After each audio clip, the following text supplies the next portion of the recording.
জি আলহামদুলিল্লাহ ভালো আছি। সুপ্রভাত সবাইকে। আমরা আজকে সম্ভাবনা দ্বিতীয় পত্রের অধ্যায় 1 এর বেসিক নিয়ে আলোচনা করব। আজকে আমরা দ্বিতীয় পত্রের অধ্যায় 1 এর বেসিক নিয়ে আলোচনা করব। ঠিক আছে? ওকে। আগে আমরা একটু একটু ধারণা দিয়ে নেই। আপনারা যদি কখনো ছক্কা খেলেন, ছক্কা ছক্কায় কয়টা পিঠ আছে? ছক্কায় পিঠ আছে হচ্ছে 1, 2, 3, 4, 5, 6। এছাড়া অন্য কোনো সংখ্যা হওয়ার সম্ভাবনা নেই। আবার আপনি যদি মুদ্রা দেখেন, মুদ্রায় দুইটা পিঠ আছে। একটা হচ্ছে হেড হইতে পারে, একটা হইতে পারে টেল। হেড অথবা টেল। এরপর আপনি ছক্কা মুদ্রা, তারপর হচ্ছে বল আসতে পারে, বলের অঙ্ক। বলের ক্ষেত্রে হচ্ছে যে একটা পাত্রে কিছু বল আছে। ধরেন একটা পাত্র, সেই পাত্রের মধ্যে হলুদ বল আছে হচ্ছে 5টি। তারপর হচ্ছে আপনার ধরেন গোলাপি কালার বল আছে হচ্ছে 3টি। এইখান থেকে আপনি 2টি বল উত্তোলন করলেন। সেটা হইতে পারে কি? হইতে পারে একটা হইতে পারে হলুদ, একটা হইতে পারে গোলাপি, হতে পারে, সম্ভাবনা আছে। অথবা এরকম হইতে পারে যে দুইটা বল আপনি উত্তোলন করছেন, ওই দুইটা বলই দুইটাই একই কালার। যেমন দুইটাই হলুদ হইতে পারে, বা দুইটাই আবার গোলাপি হইতে পারে। এই অঙ্ক আসে হচ্ছে আপনার এই সম্ভাবনা অধ্যায়। কি আসতে পারে? ছক্কার অঙ্ক আসতে পারে, মুদ্রার অঙ্ক আসতে পারে, বলের অঙ্ক আসতে পারে। এটা হচ্ছে 100% গ্যারান্টি। এইচএসসি পরীক্ষায় এই অধ্যায় থেকে 2টি সিকিউ থাকবে। আবারও বলছি, এইচএসসি পরীক্ষায় এই অধ্যায় থেকে 2টি সিকিউ থাকবে।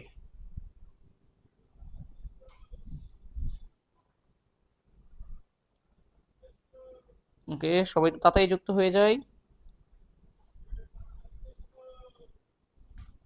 এই হচ্ছে আমাদের প্রশ্নের কাঠামো। প্রশ্নের বিষয়টা বুঝতে পারছেন?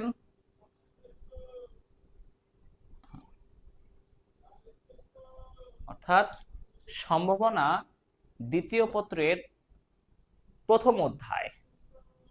এখানে আপনার বোর্ড পরীক্ষায় 2টা সিকিউ থাকবে। তার মধ্যে ছক্কার অঙ্ক, মুদ্রার অঙ্ক, বল, এগুলোর অঙ্ক থাকবে। ছক্কার পিঠ আছে 6টি, মুদ্রার পিঠ আছে 2টি, হেড এবং টেল। বলের মধ্যে একটা পাত্রের মধ্যে 10টা বল থাকতে পারে, 5টা বল থাকতে পারে, একাধিক রঙের বল থাকতে পারে। যেমন থাকতে পারে হচ্ছে 5টি হলুদ, 3টি গোলাপি। তার মধ্যে 2টা বল উত্তোলন করলাম, দুইটা, একটা হলুদ একটা গোলাপি হইলো। অথবা 2টা বল উত্তোলন করলাম, 2টাই হলুদ হইতে পারে, 2টাই গোলাপিও হইতে পারে। যাই হোক, এইসব অঙ্কগুলো আমরা করব। তবে তার আগে আমাদের সম্ভাবনা সম্পর্কে জানতে হবে। ঠিক আছে? সম্ভাবনার বিভিন্ন বিষয় সম্পর্কে আমাদের জানতে হবে, বুঝতে হবে। তো চলুন আমরা দেখি সম্ভাবনা পরীক্ষা। চেষ্টা এবং পরীক্ষার বিষয়টা আগে আমি বুঝাই। চেষ্টা কাকে বল? চেষ্টা চেষ্টা একবার একটি মুদ্রা নিক্ষেপ মুদ্রা নিক্ষেপ বা আপনি একবার একটি ছক্কা নিক্ষেপ করলেন। যে মুদ্রা নিক্ষেপ করছেন সেখানে পড়ছে হচ্ছে আপনার হেড, আর যেখানে ছক্কা নিক্ষেপ করছেন সেখানে আপনার পড়ছে হচ্ছে 3। এগুলো হচ্ছে চেষ্টা। চেষ্টা হচ্ছে কোনো কাজের অধীনে একবার সম্পন্ন করা। এবার আসেন পরীক্ষা। পরীক্ষার বিষয়টা হচ্ছে বারবার করা। যেমন হচ্ছে আপনি 5বার মুদ্রা নিক্ষেপ করলেন, 5বার মুদ্রা নিক্ষেপ করলেন, সেখানে আসলে হচ্ছে 2বার আসছে হেড, একবার টেল, আবার হেড, তারপর আবার টেল। অথবা আপনি 3বার ছক্কা নিক্ষেপ করলেন, প্রথমবার আসছে আপনার 1, দ্বিতীয়বার আসছে আপনার 6, তৃতীয়বার আসছে আপনার 4। এগুলো হচ্ছে পরীক্ষা।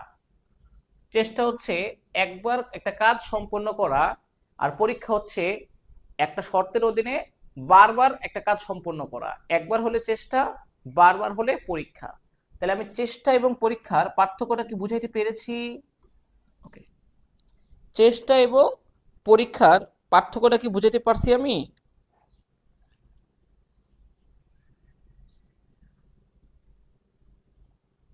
আশা করি বুঝতে পেরেছেন চেষ্টা এবং পরীক্ষার পার্থক্যটা। হ্যাঁ,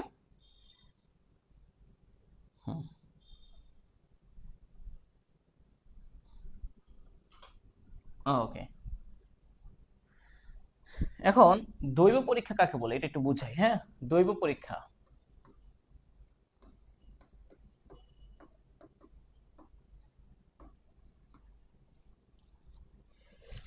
আলহামদুলিল্লাহ, যে চেষ্টার ফলাফলগুলো আগেই জানা থাকে, ফলাফল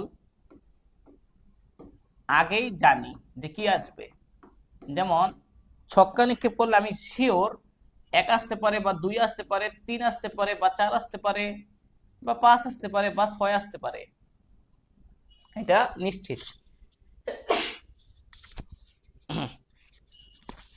এর মধ্যে আপনি যদি নির্দিষ্ট একটা বার ছক্কা নিক্ষেপ করেন, ওই ছক্কা নিক্ষেপে আপনি যে 100% কোনটা পাবেন, 3 পাবেন নাকি 5 পাবেন নাকি 6 পাবেন না 1 পাবেন, 100% শিওর না, তবে এইটার মধ্যেই পাবেন একটা। অর্থাৎ যে পরীক্ষার ফলাফলগুলো আগেই জানা থাকে, কিন্তু পরীক্ষার মধ্যে কোন ফলাফলটা আসবে একবারে নিশ্চিতভাবে বলা যাবে না, সেটাই একটা দৈব পরীক্ষা। যেমন ছক্কা নিক্ষেপ, ছক্কা নিক্ষেপ একটা দৈব পরীক্ষা। ছক্কা নিক্ষেপ করা কি একটা দৈব পরীক্ষা। কারণ যারা লুডো খেলে তারা তো জানেনি যে ছক্কা নিক্ষেপে ছক্কায় কি আসতে পারে, সেটা আপনি আগে থেকেই জানেন যে 1 থেকে 6 এর মধ্যে একটা আসবে, কিন্তু কোনটা আসবে সেটা আপনি জানেন না। এটাই হচ্ছে একটা দৈব পরীক্ষা। ওকে, তাহলে পরীক্ষা, দৈব পরীক্ষা আপনারা বুঝতে পেরেছেন। এবার আসি, এবার একটু অন্য টপিকসে আসি। তো তাহলে একটা একটু বুঝাচ্ছি।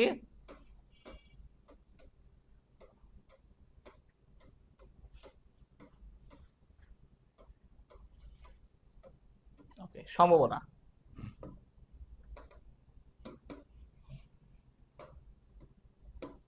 প্রথমত চেষ্টা কাকে বলে? প্রয়োজনীয় কতগুলো নির্দিষ্ট শর্তের অধীনে কোনো কাজ একবার সম্পন্ন করা। কয়বার? একবার। আর দেখেন, প্রয়োজনীয় কতগুলো নির্দিষ্ট শর্তের অধীনে কোনো কাজ বারবার করা হচ্ছে পরীক্ষা। যেমন একটা ছক্কা একবার নিক্ষেপ করলেন, আপনি পাইলেন 3, এটা একটা চেষ্টা। আর পরীক্ষা হচ্ছে আপনি একটা ছক্কা ধরেন 10 বার নিক্ষেপ করলেন, একবার পাইলেন 1, 2, 5, 4, 5, 1, 3, 6, 6, 6, 5, এগুলো হচ্ছে আমার পরীক্ষা। তাহলে চেষ্টা এবং পরীক্ষা তো বুঝাইছি। এবার আসেন দৈব পরীক্ষাটা কাকে বলে। যে পরীক্ষার ফলাফলগুলো পূর্বেই জানা থাকে, যেমন 1 থেকে 6 পর্যন্ত একটা আসবে বা হেড বা টেল আসবে, এবং এর প্রত্যেকটি ফলাফলের একটি নির্দিষ্ট সম্ভাবনা যুক্ত থাকে। যেমন 1 আসার সম্ভাবনা 6/1 ভাগ, 2 আসার সম্ভাবনা 6/1 ভাগ, 6 আসার সম্ভাবনা 6/1 ভাগ। কিন্তু একটি নির্দিষ্ট চেষ্টায় কোন ফলটি আসবে তা পূর্বেই নিশ্চিত করে বলা যায় না, তাকে দৈব পরীক্ষা বলা হয়। যেমন ছক্কা নিক্ষেপ পরীক্ষা, ছক্কা নিক্ষেপ পরীক্ষা একটি দৈব পরীক্ষা। নমুনা বিন্দু, নমুনা বিন্দু কাকে বলে? কোন দৈব পরীক্ষার সাথে সংশ্লিষ্ট নমুনা ক্ষেত্রের প্রতিটি উপাদান বা একককে বলা হয় নমুনা বিন্দু। কোন দৈব পরীক্ষার সাথে সংশ্লিষ্ট নমুনা ক্ষেত্রের প্রতিটি উপাদান বা একককে বলা হয় নমুনা বিন্দু। ঠিক আছে? যেমন 3 হচ্ছে একটা নমুনা বিন্দু, 6 হচ্ছে একটা নমুনা বিন্দু, 1 হচ্ছে একটা নমুনা বিন্দু। এই যেমন ছক্কা নিক্ষেপে টোটাল কয়টা আছে? 6টা নমুনা বিন্দু আছে, 1 থেকে 6 পর্যন্ত, প্রতিটা এক একটি নমুনা বিন্দু। আচ্ছা, তো নমুনা বিন্দুটা বুঝলাম। এবার নমুনা ক্ষেত্র, নমুনা ক্ষেত্র এই দেখেন, এখান থেকে ক্লিয়ার হয়ে যাবে বিষয়টা।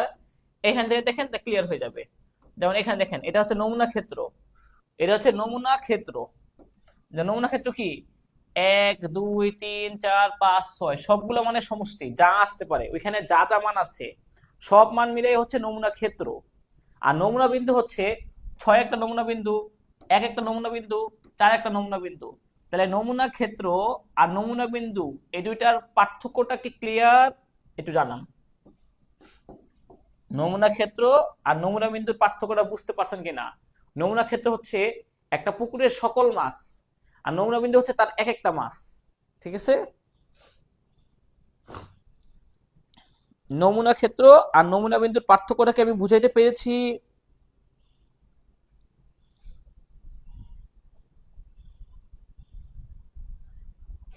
ওকে, এরপরে আসেন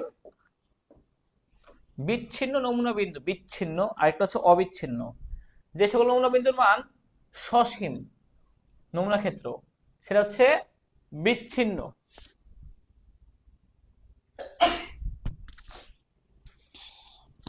যেমন ছক্কা নিক্ষেপ হচ্ছে বিচ্ছিন্ন, মুদ্রা নিক্ষেপ হচ্ছে বিচ্ছিন্ন নমুনা ক্ষেত্র। কেন?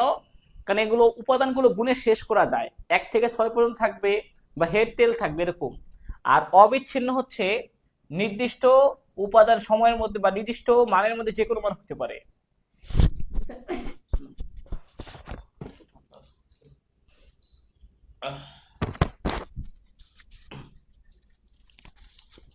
তারপরে অবিচ্ছিন্ন নমুনা ক্ষেত্র যেমন 0 থেকে বড় হতে পারে কি 0 1.2 1 3।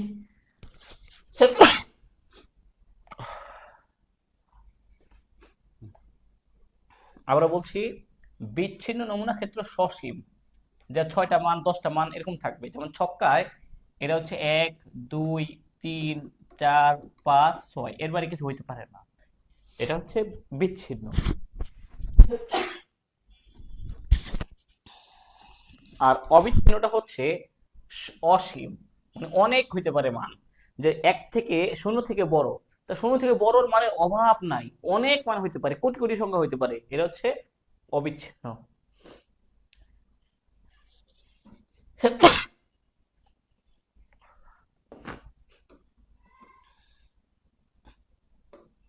এরপর আসেন ঘটনা। নমুনা ক্ষেত্রে যে কোনো উপসেটকে বলা হয় ঘটনা। একটু আগে যেটা বলছি, যেমন হচ্ছে ছক্কা নিক্ষেপে 2 4 6 একটা ঘটনা, 3 দ্বারা বিভাজ্য 3 6 একটা ঘটনা।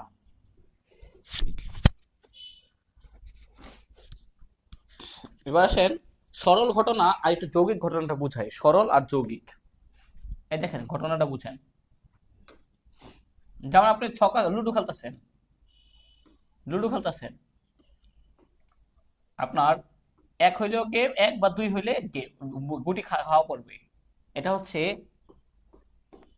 ঘটনা। আবার হইতে পারে আপনার 4 লাগে, 4 হলে গেম, এর একটা ঘটনা।